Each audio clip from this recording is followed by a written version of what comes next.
né? Uhum. Da importância da psicoterapia para a dor crônica. E queria que te apresentasse primeiro para o pessoal saber, né, da tua formação. Vocês estão me ouvindo bem? Você está me ouvindo bem, Aline? Eu estou ouvindo direitinho. Então, tá bem. Em primeiro lugar, eu quero te agradecer pelo convite. Muito obrigada pela oportunidade. E também ao pessoal que está chegando. Bem, eu sou psicóloga especialista em avaliação e tratamento da dor aqui pelo Hospital das Clínicas da Faculdade de Medicina da USP e também especialista em psicologia comportamental e cognitiva também pela USP. Eu participei do primeiro congresso interdisciplinar da dor do Hospital das Clínicas aqui em 2003 e neste ano que eu participei desse evento eu já fiquei apaixonada pelo trabalho com a dor, me sensibilizei muito e isso me fez percorrer esse caminho que eu acho de uma extrema honra, que é poder trabalhar junto às pessoas que sofrem com essa doença terrível que é a dor crônica. Sim, é muito interessante. Eu faço o doutorado em farmácia, não é na parte de dor, mas para a parte de regulatórios, biosimilares, mas desde que eu comecei a página, eu tenho me envolvido mais com isso, porque eu tenho fibromialgia, eu já sei que eu tenho faz 9 anos. E eu comecei a me envolver mais e eu vi que é muito interessante, porque não existe uma visão só da dor, né? Então, eu tenho feito essas lives para tentar juntar tudo que eu acho que é importante para fazer um tratamento realmente para a dor. E a gente às vezes espera que os remédios vão ser milagrosos e eu vou começar a tomar medicação e pronto, estou bem, estou ótima, estou feliz, vou sair por aí pulando. E não é assim, tudo influencia, tanto a gente, como a gente se sente, como o entorno da gente. Eu faço psicóloga já há bastante tempo, até antes de saber que eu tinha fibromialgia, e eu vejo como é importante e que muitas vezes as pessoas acabam deixando de lado falar sobre esse assunto. Sim. E você tocou num ponto muito importante, Aline, porque realmente a medicação, ela tem uma ação biológica, ela tem uma reação no corpo e, claro, também no cérebro, até por conta dos fatores biológicos mesmo, que fazem parte da sintomatologia de todo o fenômeno da dor. Mas, como a dor ela é multifatorial, então, além de ter os componentes biológicos, ela também tem os componentes psicológicos, sociais, culturais. Obrigada, já estou vendo um monte de coraçãozinho aí, é legal, é bacana. Então, se a pessoa que tem a dor crônica, que é portadora dessa patologia que acaba sendo uma doença de ordem primária, ela independe de uma lesão ou de alguma outra patologia que esteja acontecendo.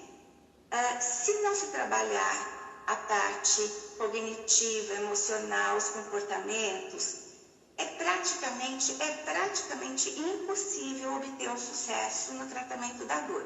Tanto que hoje, já há uns bons anos, a dor, ela eu diria até décadas, que bom, né? A dor, ela precisa ser tratada de forma interdisciplinar, né? As próprias clínicas de dores aqui no Brasil e também no exterior, a Sociedade Brasileira para o Estudo da Dor e as instituições, as entidades responsáveis pela dor no mundo, elas pregam que toda clínica de dor precisa ter a atuação de uma pessoa formada em psicologia e especialista em dor, né?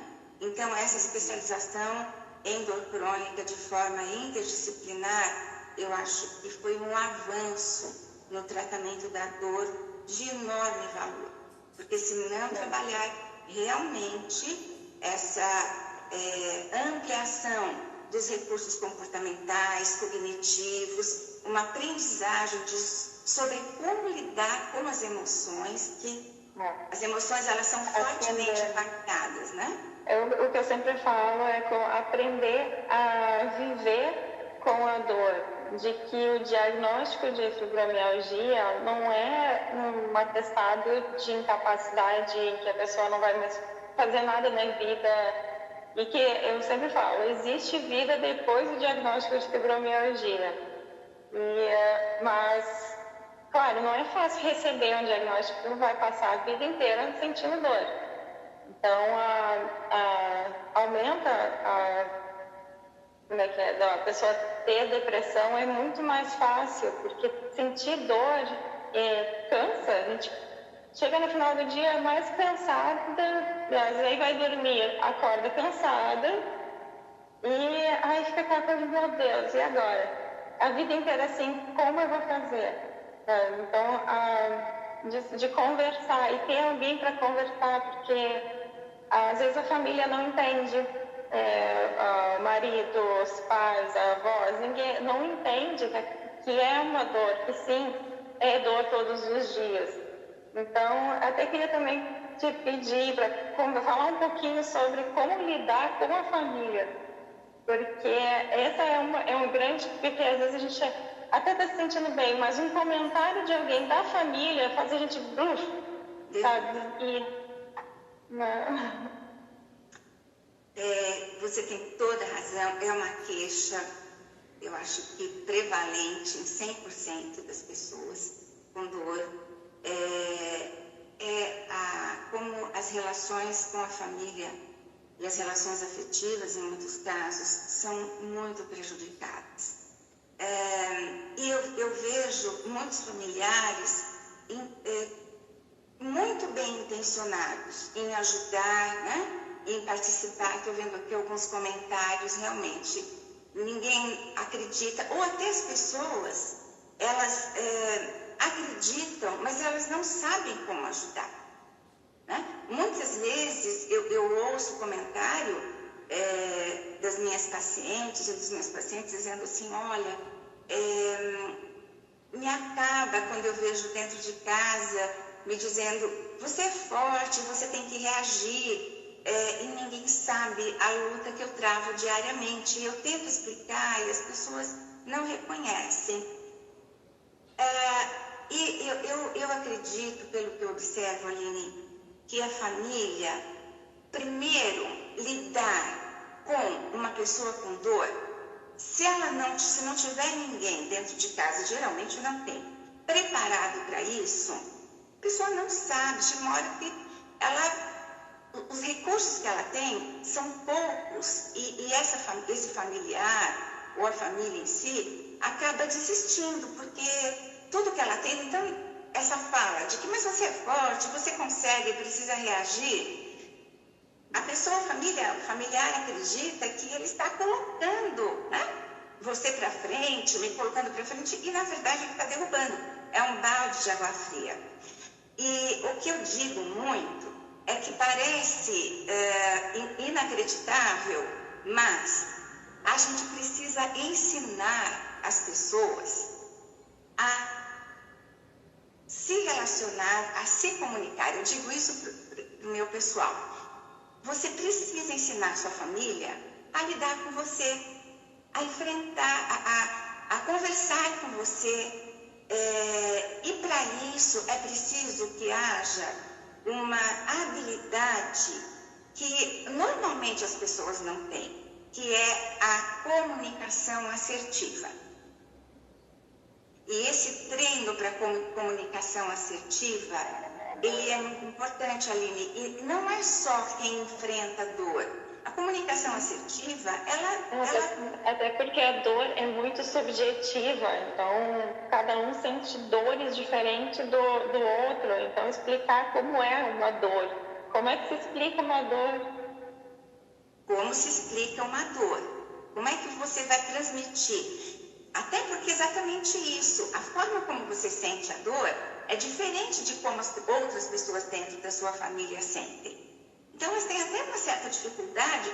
Tem alguém que é mais resistente ou que tem uma percepção de dor, um limiar bem mais extenso. Normalmente, quem tem dor crônica tem uma resposta para esse limiar da dor mais limitado.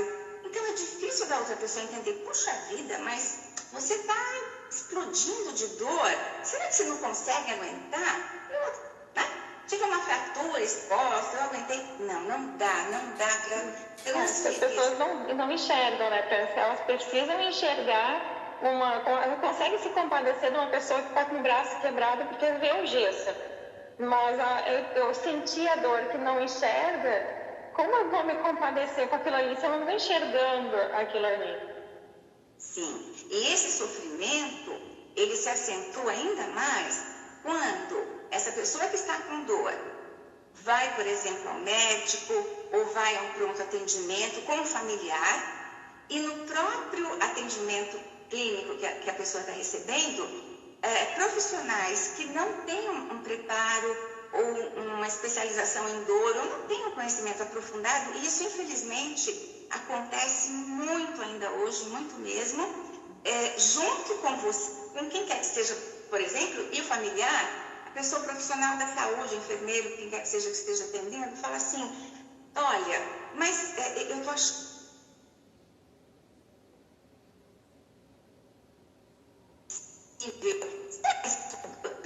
Não tem nada, seus exames estão ótimos, será que essa dor não é psicológica? Aí pronto, né? É o que aquele familiar queria ouvir. E isso acontece. Sim. Eu mesma já passei por essas situações em meu médico não acreditar que eu possa estar com dor ali ainda, apesar de ter tomado as medicações, e como é que eu estou ali de novo, como na mesma semana acabei indo 2 vezes para o médico. Aí fica, mas será que ela não é viciada no remédio? Isso é vício. Isso é mãe, é chamar atenção, quer chamar a atenção dos outros, para que os outros fiquem, ai, coitadinha. E ela não quer ir trabalhar, então ela está aqui. Começa um monte de rótulos, em vez de perguntar e se informar o que é fibromialgia. E às vezes a gente espera que o profissional de saúde vá saber, mas não são todos os que realmente sabem. E também não são todos os que querem ouvir quando a gente tenta explicar.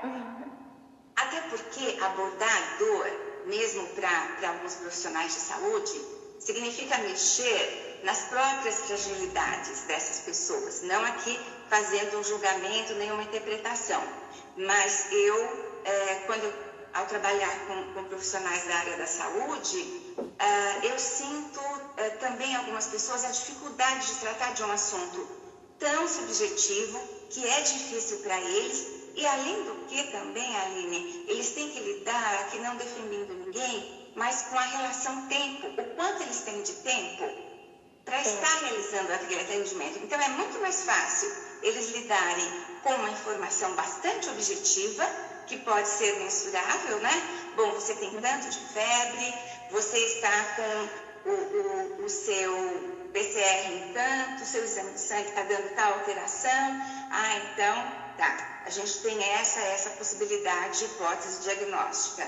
Agora, quando essa enfermagem, por exemplo, tem que dar conta de algo que requer sentar, conversar, procurar saber, teve um tempo que eu trabalhei num ambulatório de cefaleia, junto com uma neurologista, e que foi uma experiência maravilhosa durante 2 anos. E eles têm todo um tempo dentro do ambulatório, né? Os clínicos. Então, as pessoas saíam da sala dela e, já dentro do protocolo, essas pessoas vinham para a minha sala. E eu tinha tanto que, enquanto eles atendiam na avaliação 10 pacientes, eu atendia 3. Porque eu ficava lá, meia hora, 40 minutos, 50 minutos, uma hora com cada um. E eu tinha muitas informações, né, sobre essa pessoa. Então, quando eu chegava para ela e trazia, respeitando a questão do sigilo, da confidencialidade dentro do atendimento psicológico, mas eu levava informações que podiam ser compartilhadas com a equipe, sem invadir a privacidade desses pacientes. E aí a neurologista falava assim: Regina, como é que você conseguiu saber isso tudo? Né? O que você faz? E eu falava: converso, eu ouço, mas a gente sabe, né, que a psicóloga tem um tempo que o clínico não tem. Então a gente nem pode também julgar muito quem está atendendo ali no pronto atendimento, porque eles não têm ferramentas e não têm muitas vezes tempo. Por isso que foi instituída a escala de avaliação da dor, né? Eu já faço isso. Eu chego no médico e falo: olha, eu tenho fibromialgia, eu tenho enxaqueca e eu tô com dor 9, eu tô com dor 10, eu já falo qual é meu nível de dor. Sim, isso ajuda muito a enfermagem, ajuda muito a parte clínica, dar uma nota para essa dor. Porque aí, bom, pelo menos eu não estou vendo, mas ela tem 9 de dor, ela tem 8 de dor, alguma coisa está doendo muito, né? E quando chega, isso é importante. Eu acho que você perguntou como lidar com a família, né? Por isso que a psicoterapia é fundamental, porque não existe uma fórmula, né? A gente chegar e falar: não, você vai fazer isso, vai falar isso, aquilo. Porém, além dessa comunicação assertiva, Aristóteles, ele tinha uma frase que eu sempre falo, que eu acho fantástica, que é assim: qualquer um pode se zangar ou pode falar o que está sentindo, é fácil. Mas você falar com a pessoa certa, na hora certa, do jeito certo, né? No tempo certo, não é fácil, porque você precisa se preparar para isso. Eu também digo muito isso, oriento muitas pessoas: treina como você quer conversar com a sua família, treina a tua fala, como você poderia, de uma forma racional, explicar para a sua família o que está acontecendo com você, sem ser agressiva com eles, mas sendo muito objetiva, dentro da linguagem que a sua família entende. Escreve várias vezes, ensaia. Como que seria essa fala, né? Objetiva, direta, respeitosa, e não adianta agredir, porque a agressão vai complicar muito mais essa relação. Os ouvidos fecham na agressão. Na hora da agressão, quem está certo perde a razão, né? O que eu sempre tento falar é sobre buscar informação, que quanto mais a gente sabe, mais a gente consegue passar para outra pessoa. Então, quanto mais a gente entende o que é fibromialgia, eu vejo que eu comecei a conseguir falar mais sobre a fibromialgia depois que eu fiz o Instagram, porque eu consigo ver que mais pessoas têm o que eu tenho. Eu consigo parar e ler mais artigos sobre, ou relatos de pessoas. E aí o que eu faço? Às vezes eu vejo relato de alguém, eu levo eu mando para o meu pai e digo: olha, lê, sabe? Não sou só eu. Lê isso aqui, o que tu acha? Sabe? Consegue me identificar aqui? Eu tento fazer mais ou menos isso. É uma forma, eu creio que a partir do momento em que você conhece a sua família, e também por isso que não existe uma fórmula pronta, porque a cultura familiar, a linguagem familiar é muito peculiar, né? Muito para aquele núcleo. Então, você melhor que ninguém conhece a sua família. Então, que linguagem essa sua família vai entender? Se é uma família, por exemplo, muito prática, muito objetiva, lida com as formas, com a comunicação e com os problemas de uma forma muito direta, encurtando o caminho, não adianta você chegar com um discurso super filosófico, ultra subjetivo, porque o pessoal vai se cansar e falar: não, chega, você está viajando muito, eu não estou entendendo o que você está dizendo. E você conhecendo como a sua família entende, qual a linguagem ali dentro. Você pode trazer essa informação, seja através de artigos, de vídeos, ensaiando a fala, se munindo de informações, informação liberta, conhecimento liberta, é libertador, né? Então, se isolar, evitar, tocar no assunto, e isso também é muito comum. As pessoas que sofrem com dor crônica, até pelo desgaste, que você colocou muito bem, chega no fim do dia, a pessoa está tão desgastada, ela às vezes já acorda tão cansada, ela fala assim, gente, eu vou travar uma luta dentro da minha casa de novo. Para que isso? Deixa eu me isolar, deixa eu ficar aqui no meu canto.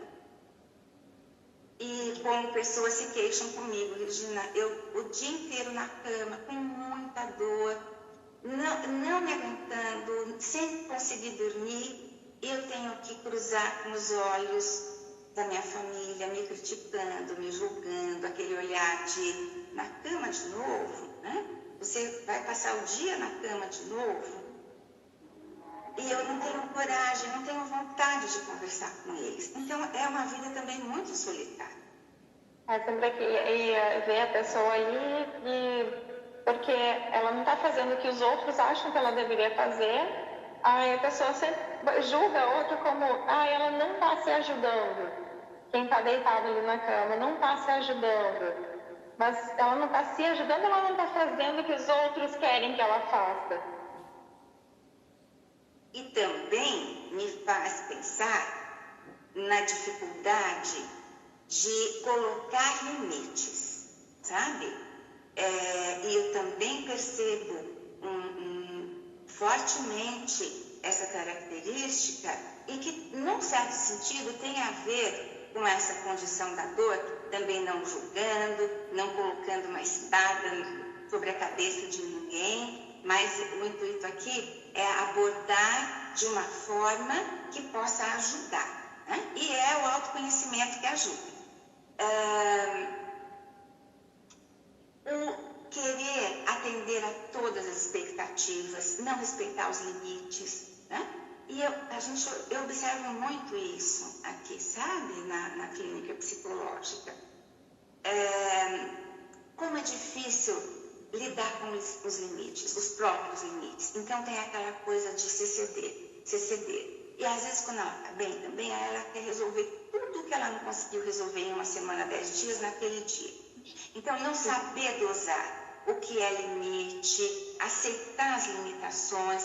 Então, também, essa coisa de atender tudo que se espera durante uma boa parte da vida, que a sociedade ou a família espera, passar por cima dos seus limites, das suas condições físicas ou das suas condições emocionais, torna até a família meio mal acostumada, sabe?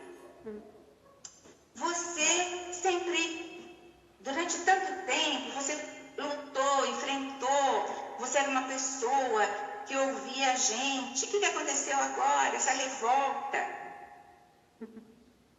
É o contrário, né? Por deixar de fazer por si mesma para atender tanto o que os outros esperavam, a pessoa acaba se colocando nessa condição, infelizmente. E é uma doença que atinge muito mais mulheres do que homens. Então, ainda existe aquele peso que é colocado em cima da mulher, que é ela quem deve cuidar da casa, fazer a limpeza, fazer a comida, e tem hora que não consegue dar conta disso. Então, ainda tem se sente culpada de não estar conseguindo cuidar da casa, cuidar da família, e quando existe, para mim, eu fico indignada pela parte feminista, né, que eu acho que não é só a mulher que tem que fazer isso. E também, para quem tem fibromialgia, aí tem que a família precisa ajudar mesmo. E às vezes é difícil pedir essa ajuda, porque teve uma criação de que é a mulher quem faz, a mãe quem faz. Então dizer agora que os filhos vão ter que fazer, que o marido vai ter que fazer, ela se sente culpada também. E os filhos podem não entender, porque como assim agora eu tenho que fazer? Sim, e essa cultura existe muito da mulher, ela está subordinada a uma vida e ao sucesso, ela está totalmente conectada e ser responsável pelos sucessos. Aqui eu estou vendo sentir culpa por sentir dor, né? Existe isso, a sensação de culpa por eu estar numa cama, enquanto a minha família não tem comida hoje, não tem almoço, não tem jantar, a roupa está lá toda suja, precisando ser lavada, a casa está uma bagunça, e o meu marido vai chegar e vai ficar bravo. Tá. E por que essa pessoa, então, esse marido, e aqui também eu não estou julgando ninguém, porque tem maridos que chegam em casa e vão fazer comida, levar para a mulher na cama, né? Mas não é a maior parte. Então, elas ainda são cobradas, porque não fizeram o que se esperava. E a própria mulher, ela já se culpa também, porque isso já vem passando ainda de geração para geração, de que a mulher é responsável pelo sucesso da família, pelo sucesso na criação dos filhos, por estar presente na escola, na educação dos filhos, pela família estar bem estruturada e mais. A mulher ainda é cobrada, ela muito se cobra por não sentir-se realizada profissionalmente. Né? E ainda mais cobrança por conta da dor, não ter perspectiva profissional de realização. Né? Ela diz assim, quando que eu vou conseguir? Eu não vejo perspectiva para mim. Quando é que eu vou estar bem? Sim, porque é aquele sentimento de eu não consigo trabalhar, não consigo ficar 8 horas do meu dia num trabalho. Então, o que acaba a família esperando é, se tu não vai trabalhar, então tu vai fazer as coisas de casa. E aí também não dá para fazer as coisas de casa assim, então normalmente limpar a casa inteira. Eu tento conciliar a minha vida entre fazer o doutorado e limpar a casa. Eu preparo um dia é a cozinha, outro dia é o banheiro. Só que tem gente que não consegue, tem que limpar tudo, senão não limpou. Ou é cobrado isso também.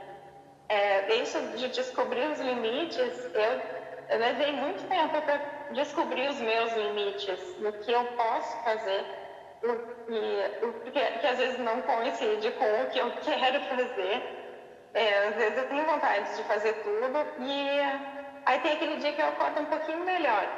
Eu acordo, olha, estou me sentindo bem, vou fazer tudo que eu tenho para fazer. Não, porque no outro dia eu estou pior que tudo. Então, só do limite é difícil. Eu consigo, talvez, porque eu moro, né, com meu namorado, eu só tenho um cachorro para cuidar e ele me ajuda muito nas tarefas de casa. E eu vejo que eu me sinto uma pessoa privilegiada, e que isso não é a realidade de todo mundo. Eu consigo fazer o doutorado, que me exige mais tempo computador do que ficar 8 horas por dia de pé em algum lugar. Como farmacêutica, a opção seria numa drogaria, ficar 8 horas de pé. Eu sei que eu não consigo, mas tem gente que não tem essa opção. Então, entender como lidar com tudo isso é uma dificuldade muito grande. Sim.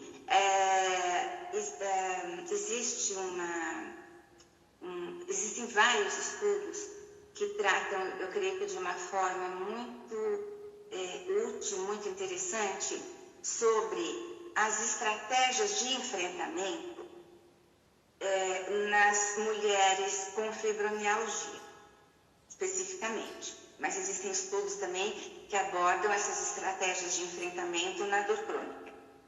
Mas, falando agora com foco na fibromialgia,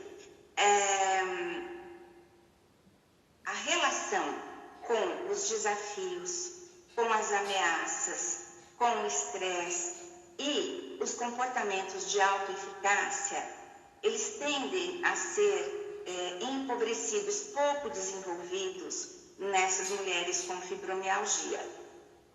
Os estudos eles focam na fibromialgia, mas eu diria que na verdade, a gente pode falar isso de uma forma muito ampla, porque o que é essa autoeficácia?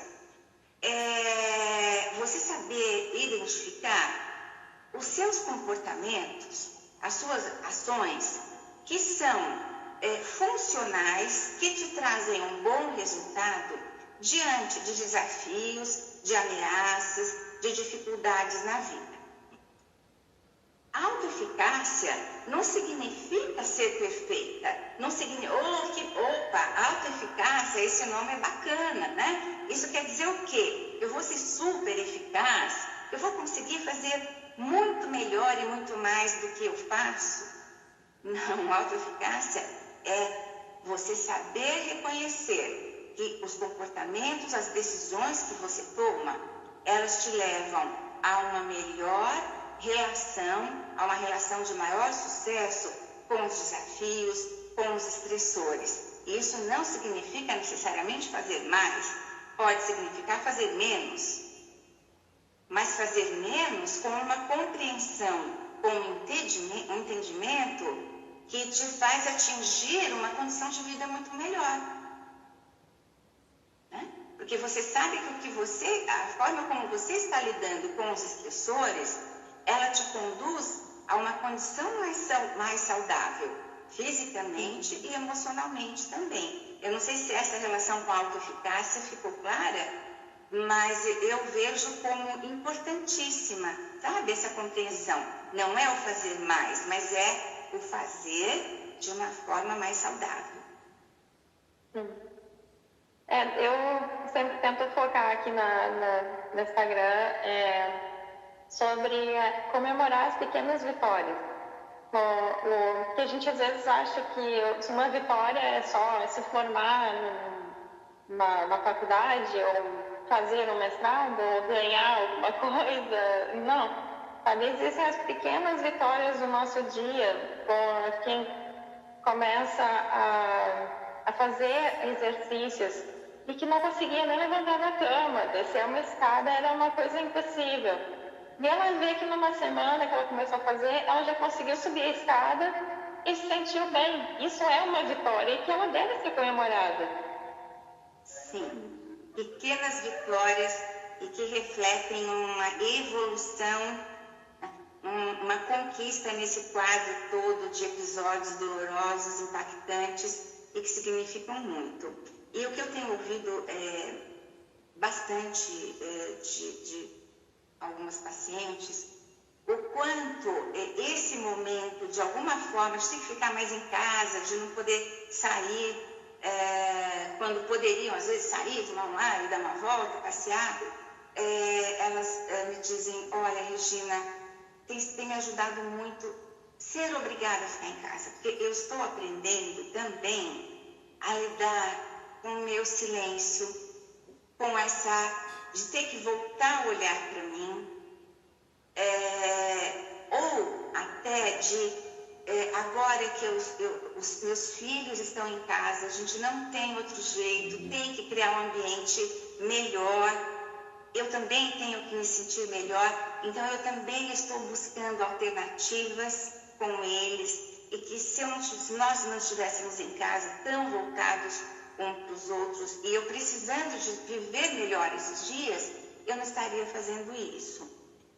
Também são pequenas vitórias, né? E aí é uma coisa, parece tão simples, né? Lidar melhor, viver melhor o seu silêncio, viver melhor essa relação da pequena conquista, de poder subir um degrau, de fazer uma atividade física em casa mesmo. Dá para fazer um pilates de casa, dá para... não precisa necessariamente depender de outra pessoa. Você tem esses recursos dentro de você mesma. É importante olhar e acreditar, que também é outra questão, a autoconfiança. A autoconfiança, a autoestima, o valorizar. Essas pessoas, elas têm um sentimento de menos-valia muito acentuado, né? Porque dependem ainda muito da aprovação do outro. E enquanto se depende da aprovação do outro, você está sempre frágil, está sempre na corda bamba. E também existe um problema de sempre se comparar com os outros, que eu sempre tento falar que não adianta a gente se comparar. A dor é subjetiva, a dor que eu estou sentindo agora não é a mesma que todo mundo está sentindo. Então, às vezes, olhar, achar que, mas tu consegue fazer doutorado, consegue fazer atividade física. Eu consigo, eu assim, mas isso não quer dizer que aquela pessoa que ainda não conseguiu levantar da cama é fraca, é mais fraca que eu, ou que não vale, que vale a menos do que eu. Porque cada um tem um mundo diferente do meu. Eu posso ter apoios diferentes que as outras pessoas não têm esses apoios. Então não adianta olhar e dizer, eu quero ser que nem ela aqui. Porque não existe, esse mundo que eu vivo não é o mesmo mundo que nem as pessoas próximas de mim vivem. Essa relação, ter um apoio, eu diria que chega a ser um pilar fundamental. E esse apoio, ele não necessariamente pode vir de dentro de casa. E aí eu reforço muito participar de uma rede de apoio social. E a tecnologia, ela traz essa benesse, né? Esse benefício, porque antes da tecnologia existiam os grupos de apoio presenciais, nas clínicas de dor, né? Mas hoje existem as redes de apoio nas redes sociais, nas mídias digitais, no Instagram, no Facebook. E é como você diz quando você proporciona aqui no Instagram para as pessoas um acolhimento. E o quanto existe uma troca que acaba sustentando, sendo continente, acolhendo. Então, nem sempre quem precisa de um apoio dentro de casa tem. Mas ela tem o apoio de uma rede social, tem o apoio, e aí eu acho que é super válido sim um amigo virtual, é super válido o grupo virtual, tem uma função tão importante quanto a presencial, e não é menos real, é real, ela está ali, você acessa de uma forma real, você não está fantasiando, né? Então, essa rede de apoio é importante e a família não garante que vai ter essa rede de apoio. Então, assim como você felizmente tem, outras pessoas encontram nas redes sociais digitais e é super válido. Outra condição e situação, Aline, é aprender e poder criar recursos considerando e aceitando os próprios limites. E o que significa isso? Existem pessoas que, mesmo acamadas a maior parte do tempo, elas sentem vivendo uma vida realizada, mesmo com dor. A dor, os episódios fortes são controlados com medicação, ela sabe que ela tem, que a realidade dela é aquela, mas ela criou ao redor dela um ambiente funcional, produtivo. Então, tem escritores, escritoras que levam a vida de uma forma bastante funcional, prazerosa, dessa forma.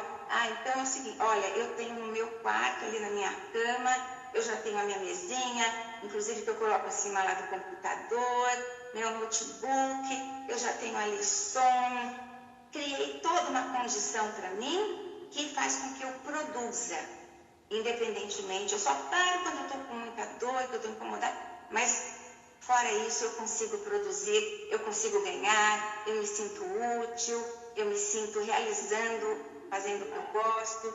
Então, e aí eu penso que o comportamento também precisa ser mais flexível, precisa ser menos rigoroso, né? Não, minha vida tem que ser assim e tem que ser assim.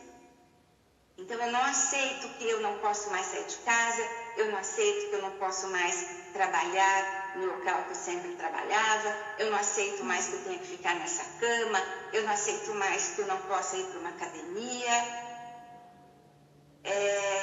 E também vem a forma como a gratidão, exercer a gratidão tem uma função psicológica e emocional muito importante.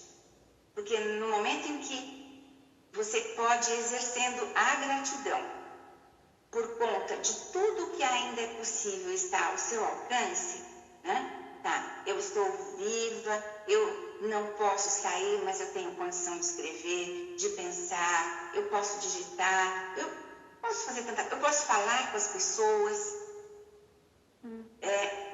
E isso me realiza. Então eu sou grata, porque a vida me proporcionou outras formas de realização. Eu vejo que como ter a fibromialgia, e eu comecei a página porque numa fase que eu não estava bem, eu tinha trocado de medicações e a medicação tinha me feito muito mal.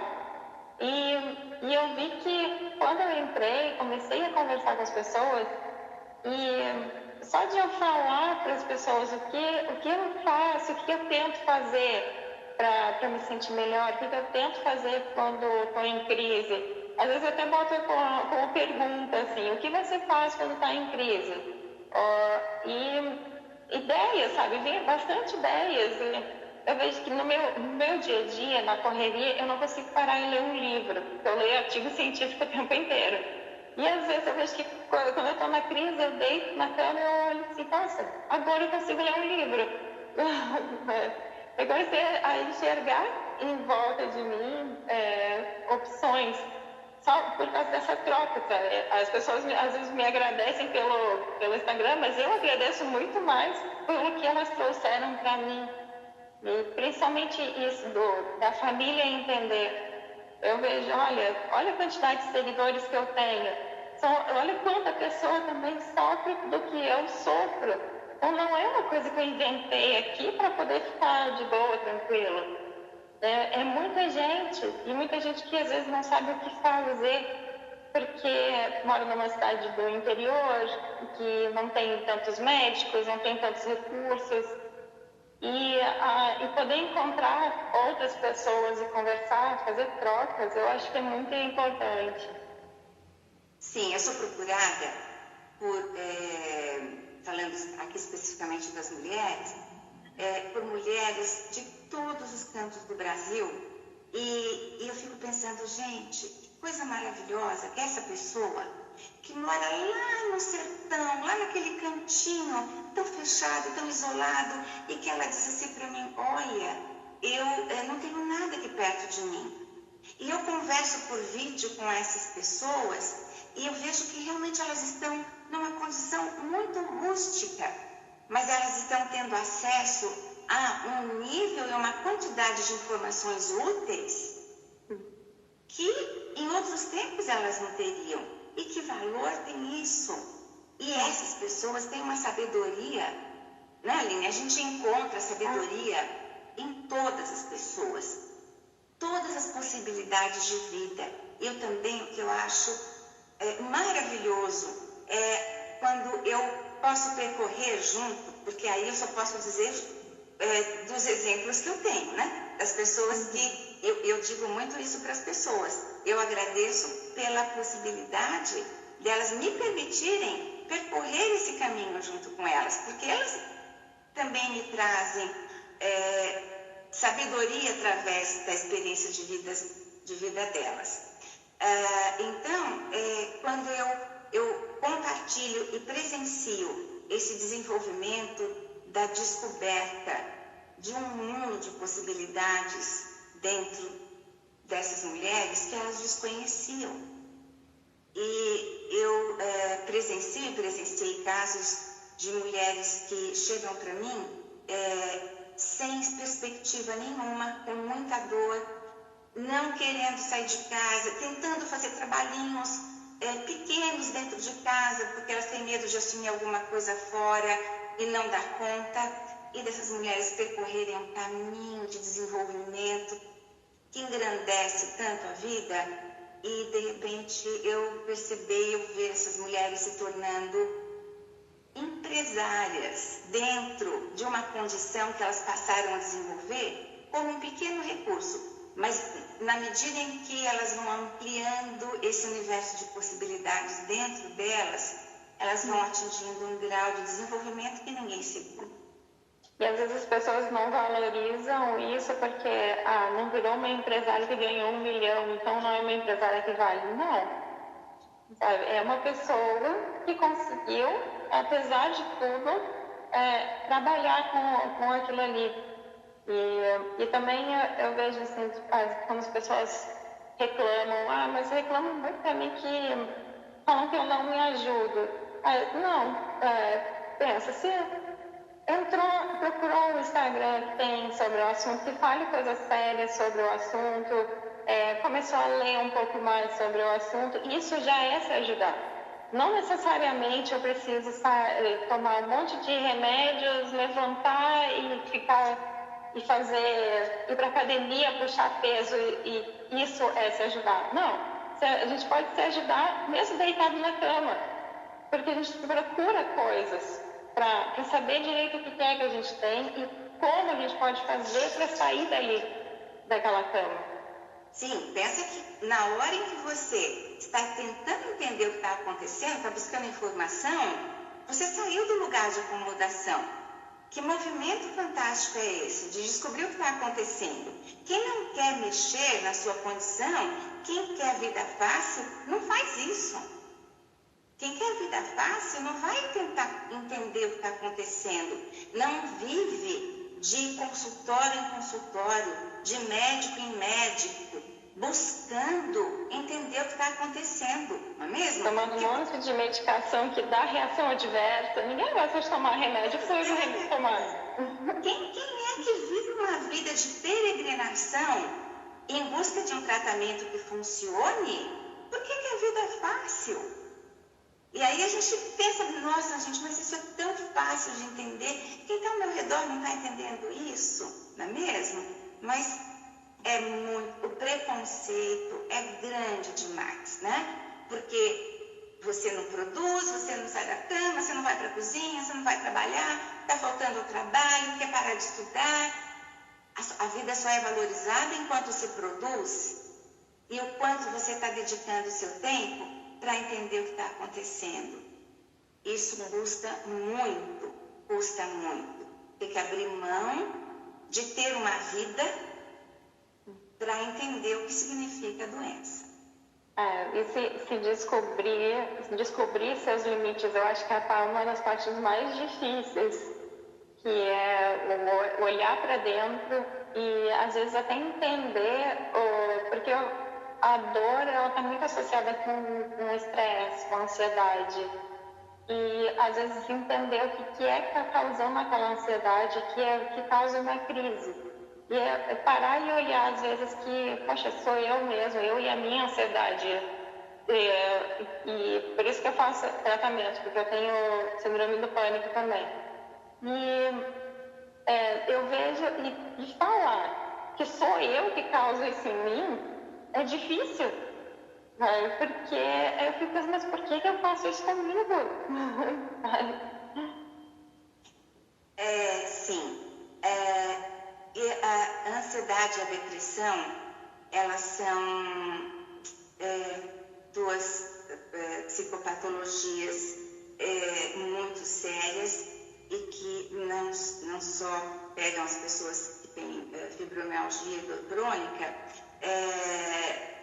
e também não necessariamente quem tem dor crônica terá um transtorno de humor ou um transtorno de ansiedade. Porém, de alguma forma, sintomas, estados depressivos e sintomas de ansiedade exacerbada, porque ansiedade todos nós temos, em níveis maiores ou menores. Agora, a ansiedade, o estresse, sem dúvida alguma, isso, aliás, é inquestionável, a ciência está aí para provar, que pioram, agravam o quadro doloroso. entender como essa ansiedade, esses estressores afetam e como se pode lidar, como se pode manejar, administrar esses níveis de ansiedade, esse estresse, também são uma forma de tratar a fibromialgia, de tratar a dor. É um aprendizado válido para toda a vida. E se você não desenvolve estratégias de enfrentamento para pôr um fim, os estressores nós temos naturalmente na vida. Você não precisa procurar, não é mesmo? Não precisa, ele está ali, ele despenca na tua cabeça, né? Então tá, vamos deixar aqueles que já despencam e que a gente tem que resolver. Agora, eu não preciso buscar mais, né? Eu não preciso ir lá e me acabar porque eu tenho que fazer aquilo hoje, aquilo que você disse, eu vou fazer na medida que eu posso, né? Eu estudo, eu leio um artigo, eu lavo uma louça, enfim, eu faço uma tarefa de casa, mas na medida que eu vou podendo. Se não der também, eu não vou fazer. Por que eu tenho que fazer tudo? Por que eu vou buscar mais estresse? Então, você já está no doutorado, tem um monte de artigos para ler, tem resumos para fazer, enfim, tem muitas atividades. Por que você vai buscar mais? Ah, não, mas eu tenho que lavar aquela louça, eu agora tenho que levantar. Eu vejo que um monte de gente está falando sobre a fadiga, e que a gente já tem essa fadiga de não conseguir dormir direito. A ansiedade piora, né? Conseguir dormir direito é difícil. E isso, né, a gente acaba buscando coisas que nos trazem mais fadiga ainda, porque não é só a fadiga do corpo, é a fadiga mental, que eu acho que essa é a pior de todas. E a fadiga mental, ela vem junto com a fadiga do corpo, não é mesmo? Porque não existe fadiga física que não tenha um prejuízo emocional, né? Quando você está prostrada, você está prostrada. Você não aguenta pensar. Sim. Não tem jeito, a relação é uma conexão direta. E aí, não só a fadiga, como a dificuldade de memorizar, porque aí a fadiga mental também, ela prejudica a sua condição de memorização. Fala, nossa senhora, mas o que era mesmo aquilo? Não é mesmo, né? Eu precisava lembrar, eu precisava fazer, gente, eu não estou conseguindo lembrar. E aí tem outro estresse, de não conseguir lembrar. Por que eu não estou conseguindo lembrar? Eu já passei por situações como dando aula de simplesmente esquecer a palavra e ficar na frente dos alunos, qual era a mesma palavra? E aí eu tive que, vou tentar fazer alguma coisa aqui para tentar disfarçar. É difícil. Olha, Aline, eu tenho um caso muito interessante que foi assim fantástico, sabe?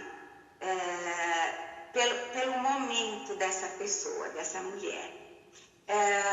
Em uma condição parecida com a sua, ela escondia que ela tinha fibromialgia, que ela tinha dor, que ela tinha vergonha de dizer isso no ambiente externo. E aí ela se viu numa situação de uma saia justa e ela se sentiu tão mal por estar escondendo essa parte da vida dela, que aí ela falou assim, agora vai. Aí ela chegou e falou assim, olha gente, eu preciso contar uma coisa para vocês. Eu tenho fibromialgia, isso me causa muitos prejuízos na vida, inclusive de memória, de concentração, e eu não quero mais me sentir culpada por isso, eu não quero fugir dessa condição, porque eu não sou isso, eu estou assim, eu não sou assim. E eu também não quero evitar vocês, eu também não quero ficar dando desculpa, porque, eu me distraí com tal coisa, enfim, eu não quero ficar encontrando justificativa, eu quero me sentir à vontade para dizer o que está acontecendo comigo. Então, quando acontecer essa situação, é porque eu estou com dor, ou é porque eu estou cansada, ou é porque minha memória não tem andado boa, porque eu não tenho andado bem. E aí ela falou assim, olha, menina, eu fiquei maravilhada, porque não só eu fui acolhida de uma forma tamanha, com tanto carinho, e a partir daí esse grupo foi extremamente continente para mim, me ajudou e me acolheu, como eu fiquei sabendo de outras pessoas que passam pelo mesmo problema que eu, e na hora que eu me expus, essas pessoas se sentiram muito confortáveis para se expor também. Aí ela falou assim, como é maravilhoso saber que de alguma forma eu não só mudei a minha vida, mas ajudei outras pessoas a mudarem a vida delas também. Então, como é bom. Eu tenho que ver o horário aqui, que daqui a pouco termina. O Instagram, quando corta, ele corta, né? Bom, eu adorei a conversa. Acho que dá pra gente fazer mais lives, porque é um assunto que eu acho que as pessoas têm um pouquinho de medo de lidar com isso, com essa conversa, e é uma dúvida que todo mundo passa. Todo mundo que tem fibromialgia, em algum momento, sofre com um familiar que não entende, um marido que não entende, ou no trabalho que não entendem. Então, saber que isso é normal e que dá para viver assim, dá para ser feliz, mesmo tendo fibromialgia, mesmo tendo dor.